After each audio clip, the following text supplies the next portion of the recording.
Olá, eu sou a professora Ana Cristina, coordenadora dos cursos de pós-graduação e alguns cursos de gestão EAD.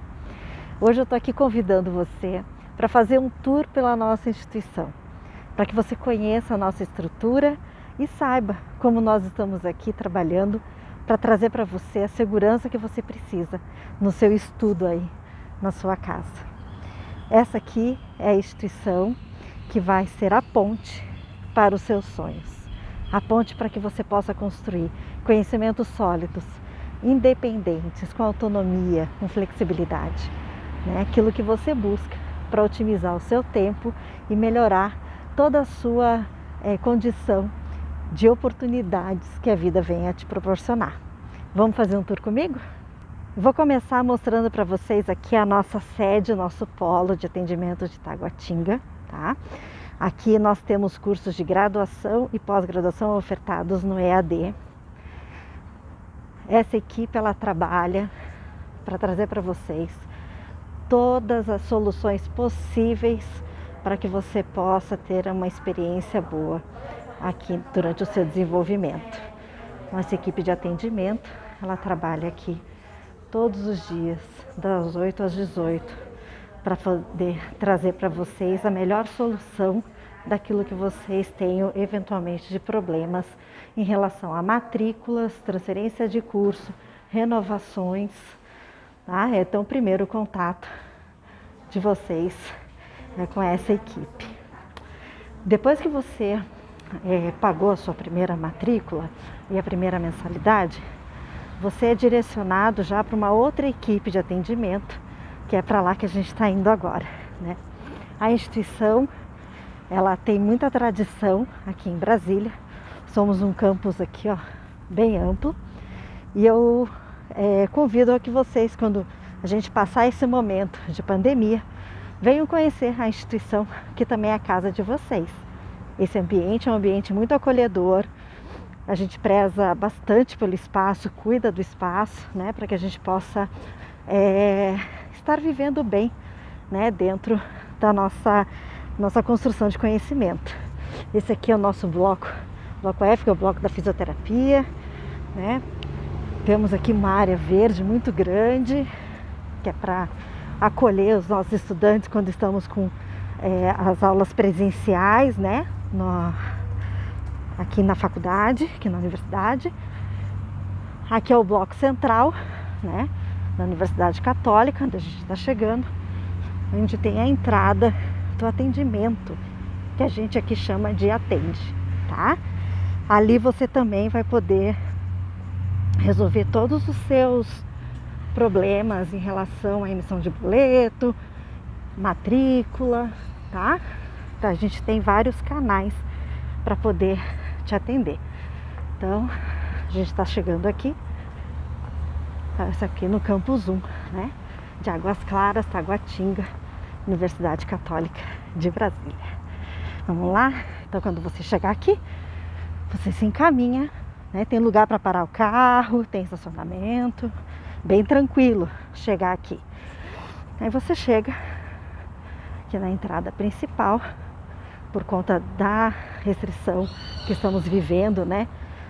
Na questão da pandemia. Nós estamos com atendimento humanizado, respeitando todas as normas de segurança, para que você possa ser bem atendido, com qualidade e respeito, né? Aquilo que a gente precisa.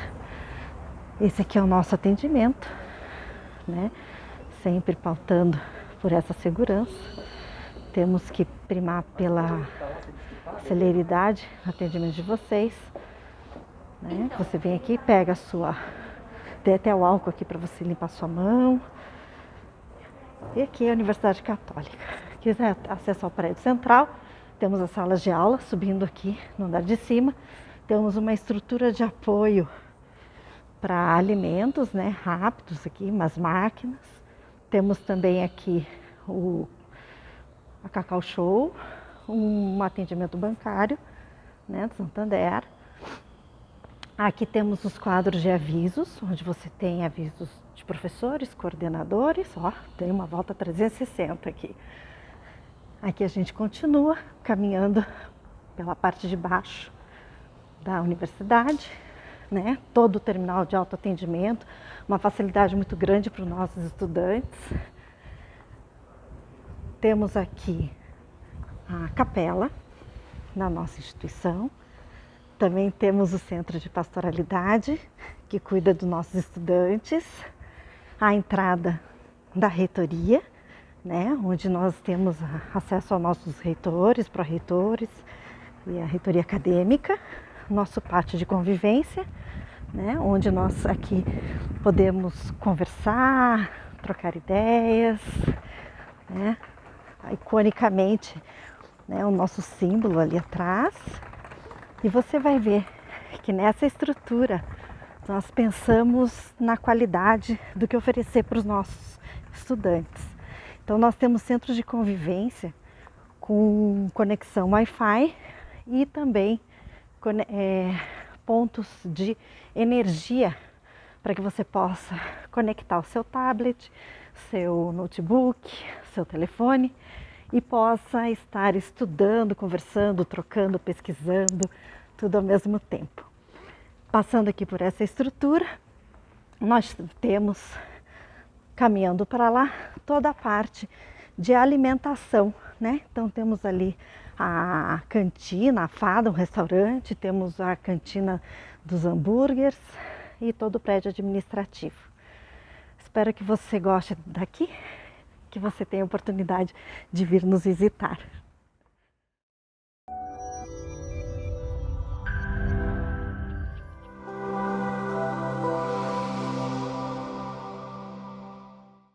Olá, tudo bem? Sejam bem-vindos ao webinar 2021.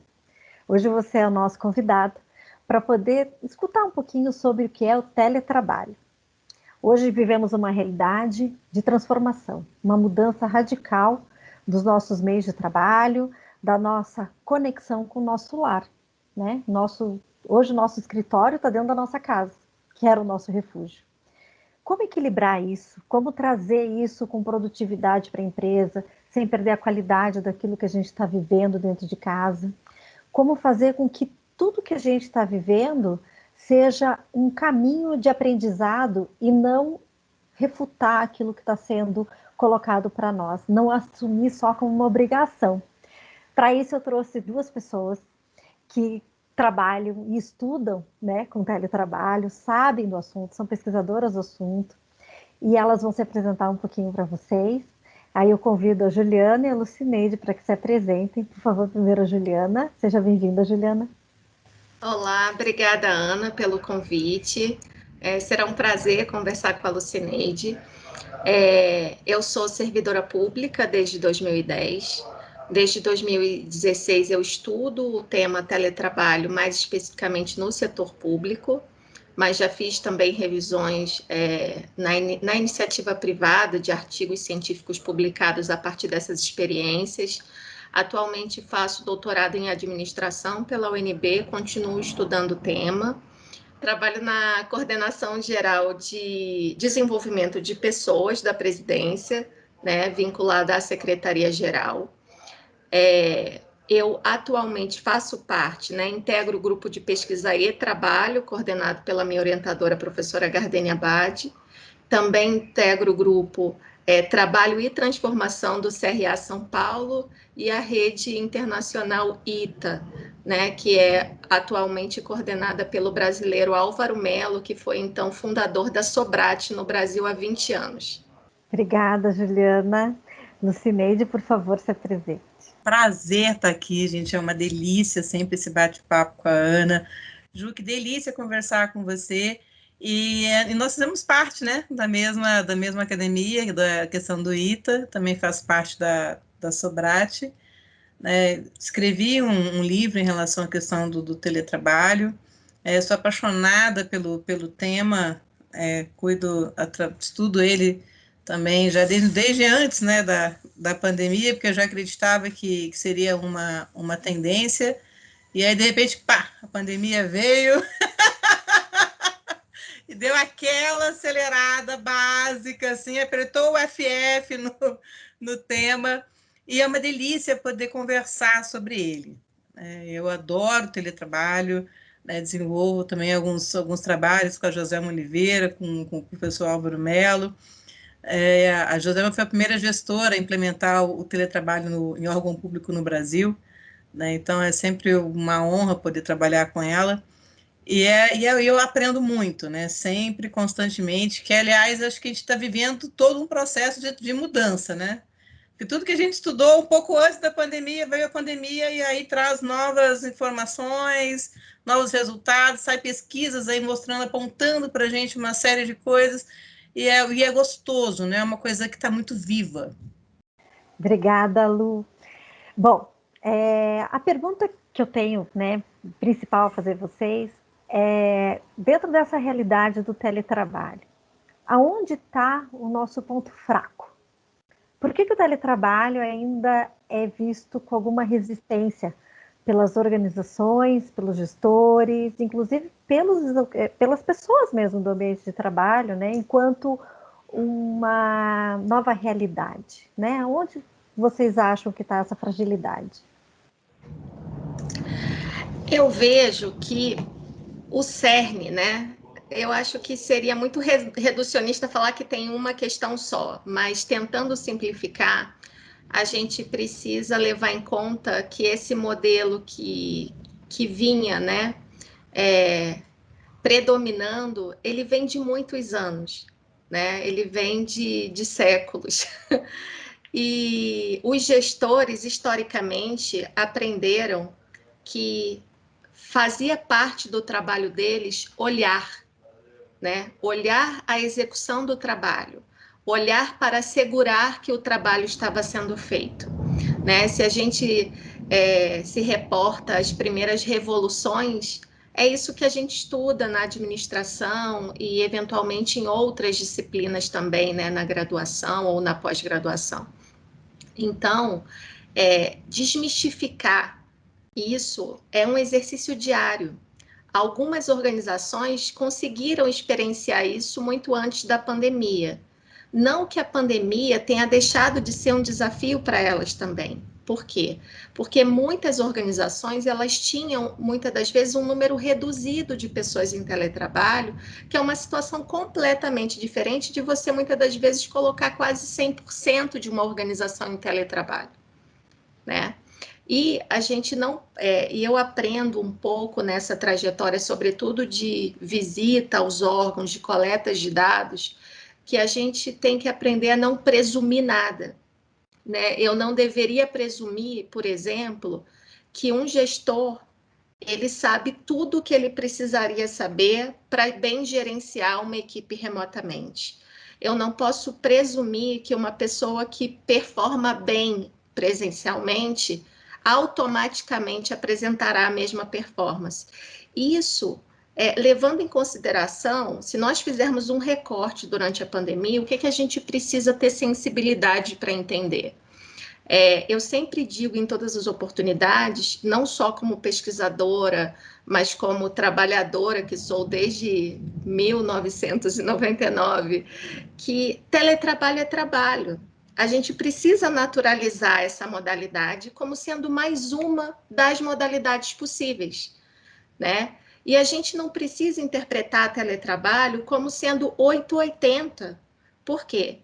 Porque da mesma forma que num contexto presencial, né, integralmente presencial, concebido dessa forma, eventualmente a gente às vezes precisava fazer alguma coisa de casa, por que não o contrário, né? Então, eu vejo como um desafio grande trabalhar a mentalidade da alta administração, sobretudo porque depois da pandemia será uma opção, né? Manter pelo menos parte das equipes, aquelas cuja natureza do trabalho permite a manutenção do trabalho remoto, do teletrabalho. Um outro aspecto também que eu acho que precisa ser amadurecido nas organizações, sobretudo aquelas que não usaram esse período para, de alguma forma, desenvolver suas lideranças, desenvolver o seu corpo funcional, que o façam, porque essa experiência claramente mostrou que a adoção do teletrabalho não é só uma mudança de espaço físico, é também uma mudança de contexto, E esse contexto que está à nossa volta, ele influencia, ele precisa ser objeto de preocupação, né? Na medida em que, por exemplo, na pandemia, o que a gente observa muito claramente, já tem artigos científicos no Brasil publicados sobre a temática, o aumento do conflito trabalho-família. E por que isso aconteceu, né? Isso aconteceu naturalmente porque mães e pais perderam completamente suas redes de apoio, né? Não tinha mais a escola, não tinha mais o berçário, não tinha mais aquele vovó que dava suporte.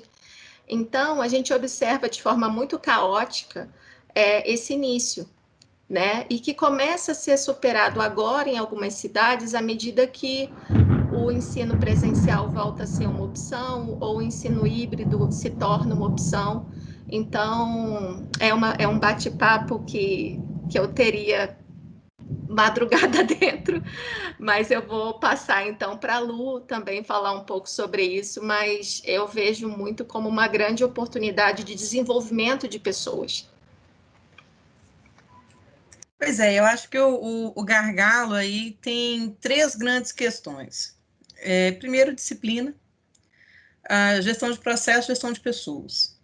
Então, a questão da disciplina, que aí vem justamente aquela questão do processo em casa, né? Qual é o meu espaço, qual é o meu horário, de que horas a que horas, toda aquela gestão familiar também, né? Então, ali é essa questão, o fator da disciplina, de você assim, sentar, não, de tanto a tanto, organizar, é um fator. O outro, para mim, gestão de processo. Para eu conseguir ser uma gestora no teletrabalho, eu tenho que, por exemplo, entender, visualizar um bolo por inteiro. E na hora que eu vou fracionar, eu não posso dar um pedaço maior para a Ana e um pedaço menor para a Juliana.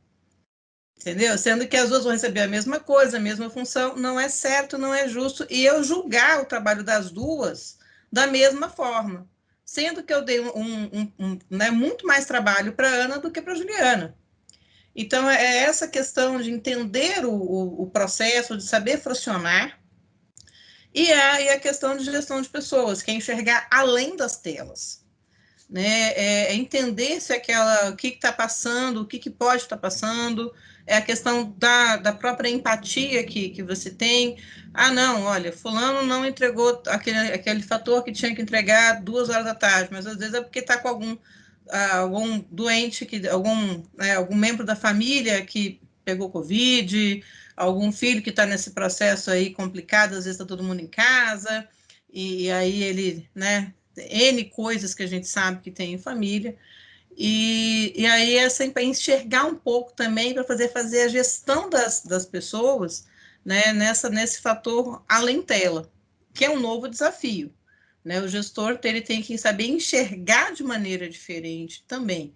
Se presencialmente, né, já era aquela coisa que já não era tão simples, e ainda mais, né, que a gente fala, assim, poxa, você quando você tem um amigo, que aí você ligava, na minha época de adolescente a gente ligava, né, era diferente. E aí quando ele falava alô, o que aconteceu? Eu já sabia, pelo alô, não falou nada, falou um alô. O que aconteceu? Você tá, não, pode falar, aconteceu alguma coisa. E hoje, né, a gente tem que aprender a desenvolver essas habilidades que a gente sabia que a gente desenvolveu de uma certa forma por meio das telas.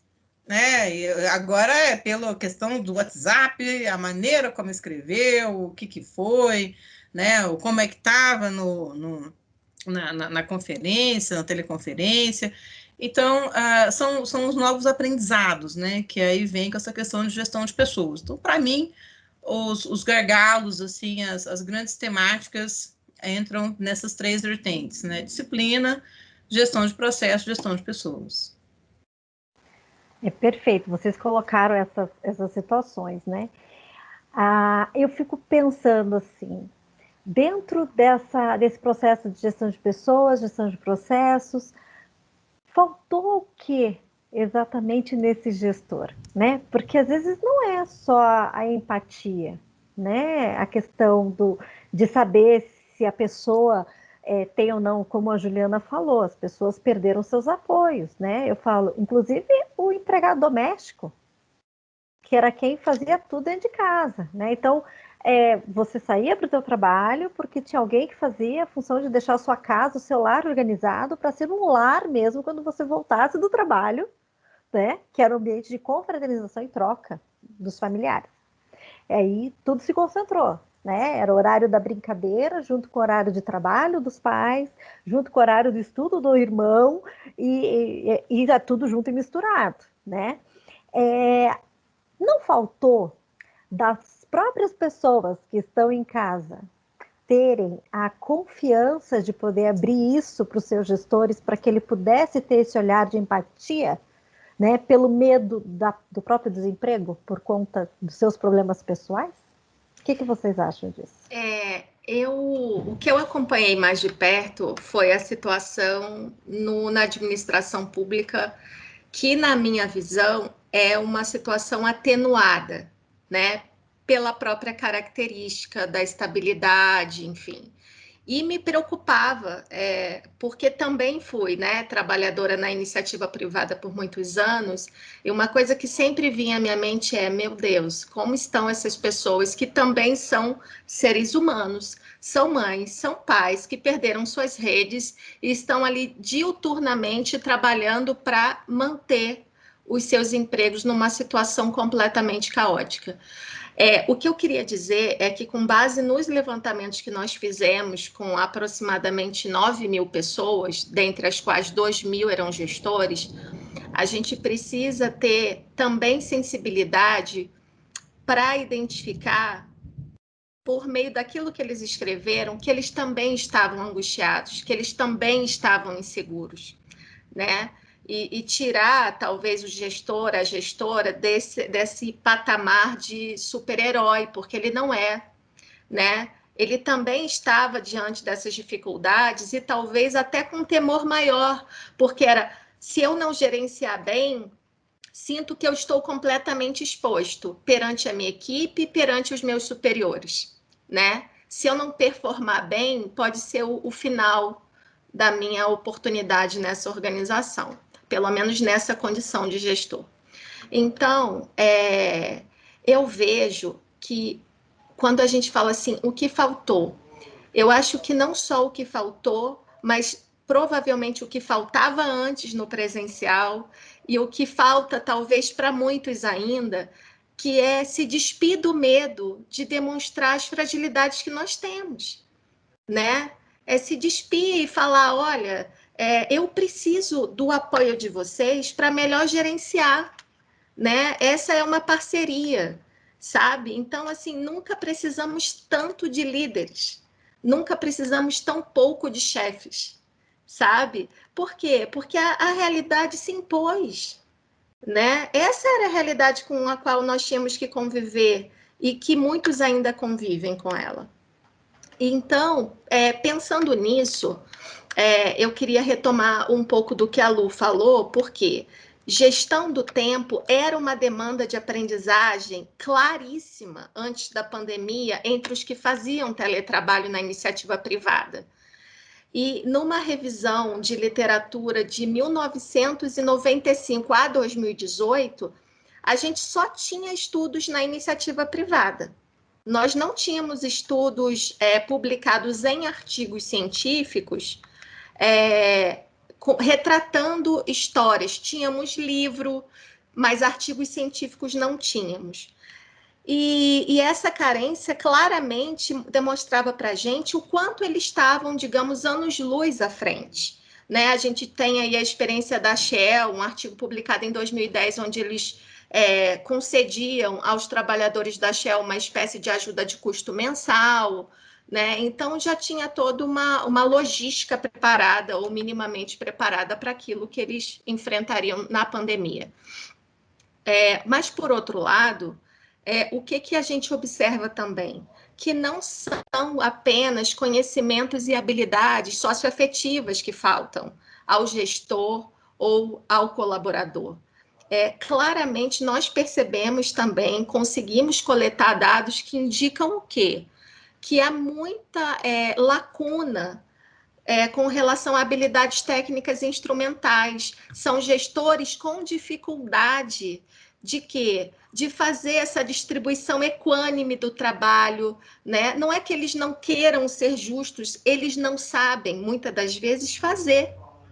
Então, diante dessa dificuldade que foi certamente acentuada em função do trabalho remoto, é preciso que cada um faça esse autoexame e verifique, indique para a organização se for o caso, e se não tiver oportunidade por meio da organização, que busque autodesenvolvimento, porque essas habilidades, elas precisam ser desenvolvidas, e não é desenvolvê-la, mas eu não vou investir nisso porque a empresa não... Não, não é a empresa que tem que valorizar, é você que tem que investir na sua formação. Porque se essas habilidades elas estão sendo requeridas pelo mercado de trabalho, você vai precisar demonstrar essa competência, esse comportamento. Se não for na empresa A, será na B, ou na C ou na D. Né? Então, investir em si, e aí eu trago como elementos para vocês esses insumos. Né? Existe a demanda muito clara de gestores que apontam que precisam melhorar habilidades para distribuir as tarefas, para delegar.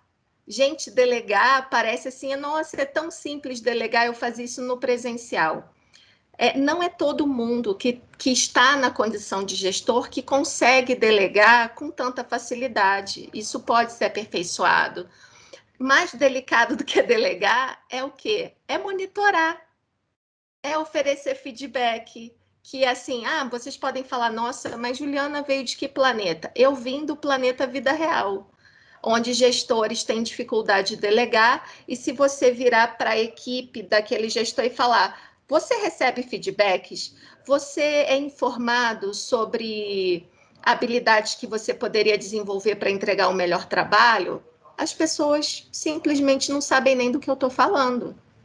Né? Então, a gente precisa investir na aquisição de conhecimento, investir no desenvolvimento de novas habilidades, porque o que a pandemia mostrou? Nem tudo que a pandemia mostrou como lacuna de competência é necessariamente uma lacuna do trabalho remoto. É uma lacuna claramente da gestão, do exercício de gestão. Né? E aí tem gestores também que claramente identificaram que eles precisam desenvolver o quê? Conhecimentos relacionados a tecnologias digitais da informação e comunicação. Eles precisam fazer melhor uso das ferramentas. Né? Quantas organizações precisaram adotar ferramentas colaborativas de uma hora para outra? Quantas grandes organizações só se mantiveram porque adotaram, por exemplo, Teams, né? Ou outras plataformas? Essa foi uma realidade, né, na vida de muitas pessoas. E aí a gente volta. Aqueles que resistiam bravamente à tecnologia em loco, onde você pegava o telefone e falava assim, colega da TI, vem cá me socorrer, porque o meu computador não está ligando, e às vezes o computador estava fora da tomada, era um cabo desencaixado. Essas pessoas foram sozinhas para casa, e aí era difícil até a TI ajudar, né? Eu me lembro de uma conversa, assim, antes da pandemia, com a equipe de TI de um órgão e outros colegas, falando que eles criaram um checklist para ajudar quem estava do outro lado a dizer para eles qual era o problema. Por que isso, né? Porque é assim que funciona, né? A gente não pode presumir que o colega sabe o básico. Às vezes ele não sabe. Se ele estava numa empresa que tinha lá uma equipe de TI a postos, para qualquer chamada no ramal, aparecia alguém na sua frente e falava, peraí, está resolvido e você não sabia nem o que ele fez? Remotamente, ele pergunta, qual o IP da sua máquina? Quantos falam é o quê? Como é que eu faço isso? Então, gente, investir nesse ganho, né? Investir nesse desenvolvimento é investir para se tornar um profissional melhor. Não importa se você vai continuar em teletrabalho, não importa se você vai ter uma oportunidade de fazer parcialmente, ou seja, um modelo híbrido, parte presencial, parte remoto. O fato é, a pandemia nos diz, né? Essa experiência nos diz, temos oportunidades de nos tornarmos melhores naquilo que fazemos, seja o que for. Né? E aí a gente Eu acho que precisa buscar. Eu acho que a pandemia, Joana, ensinou também uma coisa muito forte, a necessidade de humildade. Porque, não, mas eu sou, né, gestor, gerente tal, diretor X, só que eu não sei entrar no fazer uma webinar, eu não sei ligar esse computador, eu não sei fazer isso, eu tenho dificuldade naquilo. E aí, muitas vezes, a gente tem também na empresa uma cultura daquela coisa do perfeito, né? Não quero saber, tem que trazer resolvidas, e não é assim. Então, enquanto não começar a descascar algumas camadas, né, da cebola, sabe, e começar a olhar de fato quais são as problemáticas, porque o pessoal gosta muito de empurrar debaixo do tapete e seguir o barco, né? Não, tá dando certo, vamos embora, faz de conta. Ninguém chega, faz um remendo e vai embora. E não olha todo o fator em si, né? Não vai lá e não faz esse resgate, não olha, por exemplo, igual você falou, né? Assim, não, então peraí, então vamos fazer o checklist aqui, porque isso otimiza. Então, enquanto não houver, né, eu acho que essa humildade de olhar e entender que, primeiro, há uma necessidade de aprendizado contínuo, que aquela pessoa que é ultra mega poderosa, ela vai ter que sentar e ela vai ter que aprender, ela vai ter que chegar, às vezes uma pessoa muito mais nova do que ela vai ter que chegar e vai ter que ensinar para ela, né? Então ele não está muitas vezes assim, mas como, né? Eu tô aqui, eu sou tal, aí chega esse moleque aí, chega essa menina aí e vem, sim, mas é porque eles sabem, né? E isso é um pouco, essa quebra, né? E isso também dentro das organizações, né? Dela olhar, ela realmente reolhar a forma como ela faz, reolhar a forma como ela capacita, reolhar a forma como ela atende, né? Quer dizer, o que de fato precisa ser realmente mudado. Então, eu acho que a pandemia trouxe uma oportunidade incrível, né, de uma reestruturação, né, de uma reanálise, aquela coisa assim, foi forçado, foi um estudo de caso forçado, que aí veio para todo mundo, e que sai. Eu acho que as próximas empresas que vão despontar, né, que vão permanecer, que vão perpetuar e que vão se desenvolver, são as empresas que conseguirem, né, realmente parar, analisar, ponderar, colocar o dedo na ferida, parar de esconder, de maquiar, de fingir e realmente começar a desenvolver as coisas e olhar para o ser humano com essa capacidade que você está dizendo. Poxa, eu acho que o básico ele sabe, muitas vezes ele não sabe o básico, e é entender isso, e respeitar isso, né? E entender que a gente está num processo de transformação, de mudança, e que hoje em dia ninguém mais sabe nada o tempo todo, né? Vocês tocarem pontos assim super importantes aí, né? É fato, teletrabalho veio para ficar. Ele não está sendo um step para o momento que a gente está vivendo. Na verdade, ele já vinha se apresentando como um novo formato e possibilidade de ganhos organizacionais, independentes de ser setor público ou privado, né? Ganhos de qualidade, né? De tempo, otimização de trabalho, entregas sem a necessidade de grandes deslocamentos, principalmente quando a gente pensa em grandes centros, né? Como São Paulo, Rio de Janeiro, Brasília, né? Que você tem tempo de deslocamento que conta nessa questão da produtividade do indivíduo. De uma hora para outra, né, como foi colocado, compulsoriamente fomos obrigados a usar os nossos notebooks para acessar os nossos computadores no meio de trabalho, né? Então, a dificuldade também veio disso, né? A gente ter que usar aquilo que a gente dominava numa única tela, muitas vezes, e no trabalho você tem duas, e daí você tem que concentrar tudo em uma, né? A gente teve um bate-papo inicialmente, até para a gente se conhecer melhor, mas a questão das cadeiras, né? A gente não tinha uma cadeira confortável para estar produzindo, né? E participando de reuniões que eram infindáveis, porque no final, aquilo que a Juliana levantou, historicamente, o gestor é aquele que controla, né, pelo olhar, que ele delega, mas com aquela chancela de que, olha, eu tô aqui, né? Precisou, eu tô aqui, né? Eu estou delegando, mas eu estou aqui. E no final isso tudo passou para um ambiente virtual, que eu acho que a grande dificuldade da maioria das pessoas é que não é um ambiente palpável, né? Você não está numa realidade palpável, né? Então, algumas empresas tiveram sim essa questão de entender que o trabalhador estava num momento também de ressignificação do trabalho e contribuíram com a conta de luz, porque no final de contas você passou a ter a sua tecnologia ligada 24 horas.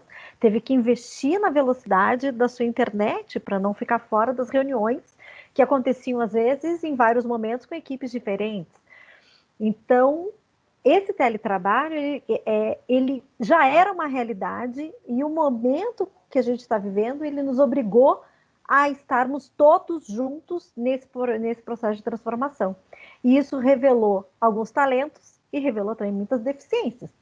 E eu acho que é nesse momento que as pesquisas todas desse ambiente de teletrabalho, elas vão contribuir para que a gente passe por essa transformação, essa mudança, como a Lu falou, de uma forma mais profissional, mais técnica, né? Não tanto no achismo, na percepção, porque isso é importante, né? Que eu falo são as soft skills, é importante você ter isso, né? Mas a hard skill, que é esse conhecimento, ele é necessário para dar segurança para a tua equipe caminhar, né? E eu queria, infelizmente, o nosso tempo está acabando, eu queria convidar vocês para falar, então, teletrabalho veio para ficar, ele é o caminho da nova geração, da nova gestão, e o que ele pode, então, trazer de coisas positivas para a gente, né? Que a gente ainda está digerindo, né? Todo esse novo formato. O teletrabalho veio para ficar, sem dúvida, veio para ficar mesmo. No Brasil, ele já estava despontando, né? E claro que com a pandemia tudo ganhou uma celeridade ímpar, mas eu acredito muito que muitas organizações amadureceram, né? E se elas identificarem, né, todas as dificuldades, todos os desafios como oportunidade de continuarem se desenvolvendo, desenvolvendo seu corpo funcional, a gente vai conseguir maximizar esse benefício. O teletrabalho, ele já se mostrava excelente, mesmo que de forma híbrida. Por quê? Aqui em Brasília, a gente acaba vivendo uma realidade muito particular, que não é necessariamente a realidade do nosso país.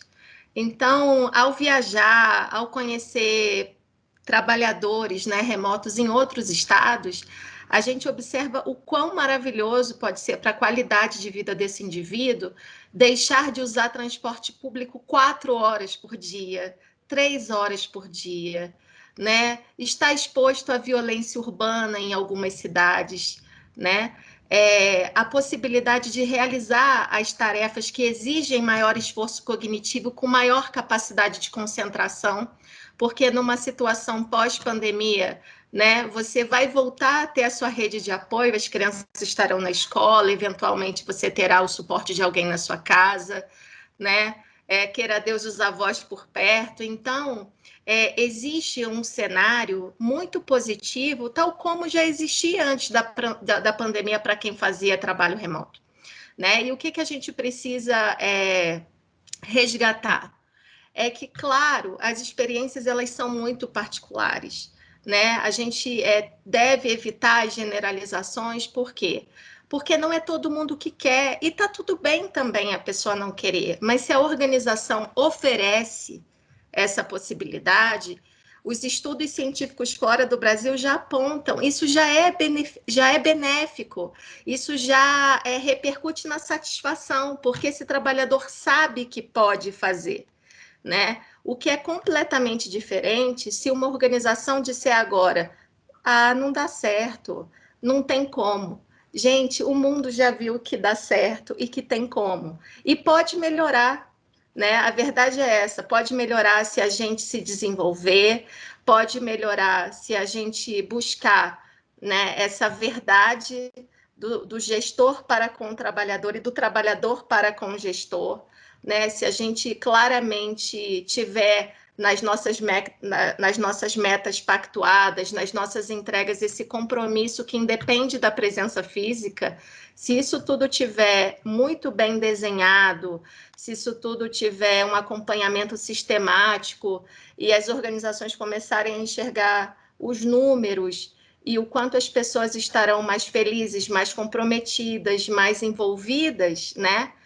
Isso certamente pode, de fato, se reverter em bons resultados, em resultados mais sustentáveis a longo prazo.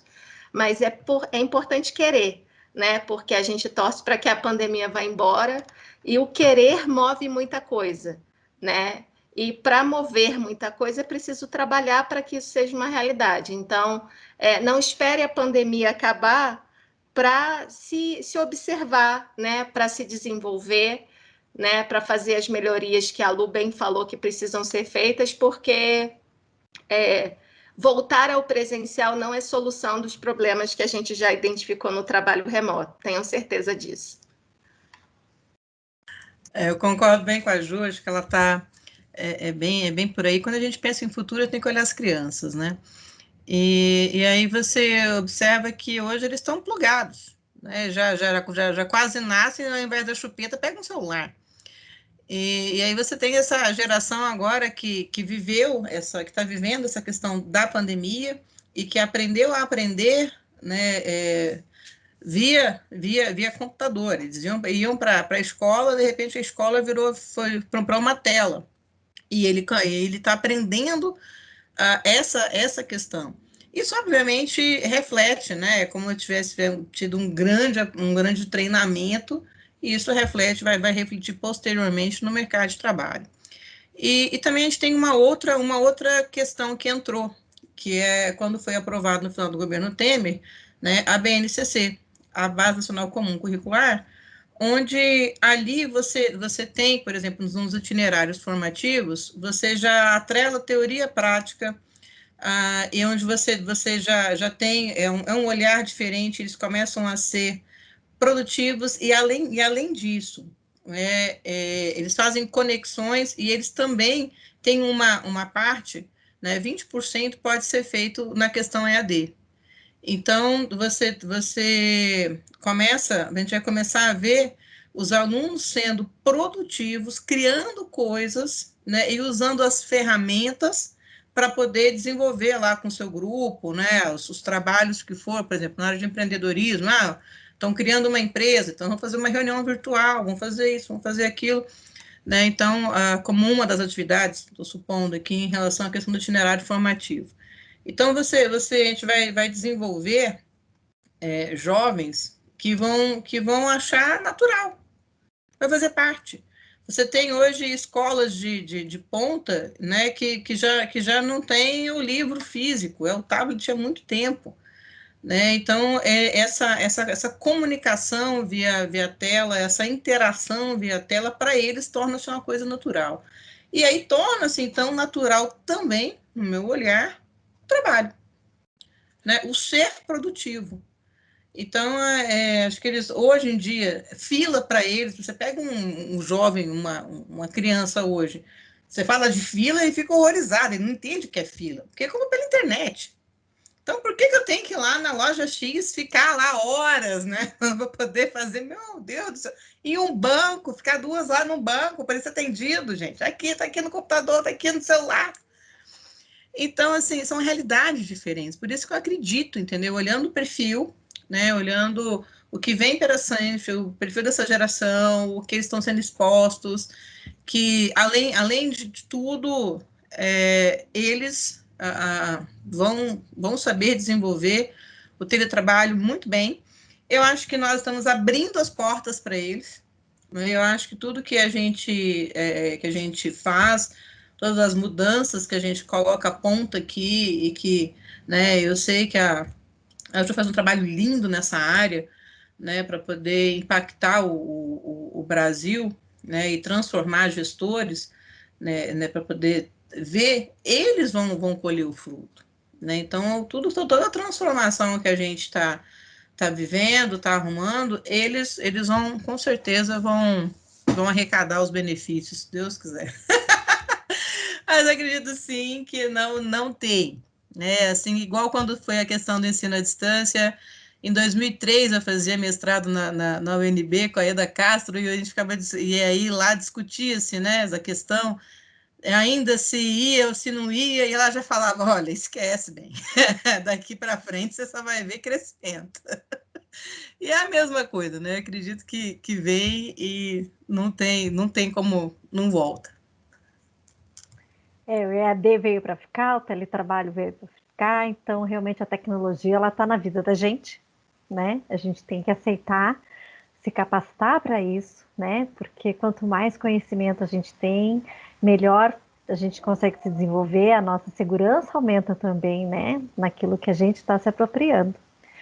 Gente, agradeço muito a participação de vocês. Foi um prazer enorme. Esse bate-papo podia durar assim um tempão, né? Mas a gente, né, tem restrição de tempo. E fica aí já o convite para a gente voltar a falar desse tema futuramente e trazer um pouco mais de informação para o nosso público, né? Os nossos estudantes que estão aí, que são o futuro do nosso país, né? Muito obrigada de coração pelo tempo e dedicação de vocês, pelos estudos. E a gente vai se vendo por aí, vai conversando. Muito obrigada. Obrigada, Ana. Obrigada, Lu. Foi um prazer imenso conhecê-la, né? Eu já conhecia a sua obra, mas não te conhecia. Ana, muito obrigada e fica aí também, né, uma provocação para que a gente faça um encontro ao vivo com os alunos, para que eles possam perguntar, trocar experiências, que a gente também sempre aprende muito com quem está na ponta também, né? Vivendo isso que a gente estuda. Obrigada demais, desejo sucesso, desejo que continue se desenvolvendo, porque isso faz muita diferença na vida de vocês e desse país. Gente, parabéns, Ana, por esse trabalho que você faz, esse projeto que é lindo, trazer aí, né, pessoas diferentes, né, conhecimentos para poder vir compartilhar, fazer uma troca. Eu acho esse seu trabalho maravilhoso, parabéns. Ju, fantástica essa troca, você poder se disponibilizar, né, parar um tempinho e compartilhar, né, essa imensidão de conhecimento que você adquiriu ao longo dos anos. É muito gostoso a gente poder, né, conversar sobre essa temática. Para mim foi um prazer enorme estar aqui do seu lado e descobrir também, né, que a gente faz parte da mesma academia. Sim, ainda tem esse detalhe. Muito bom participar dessa reunião aí.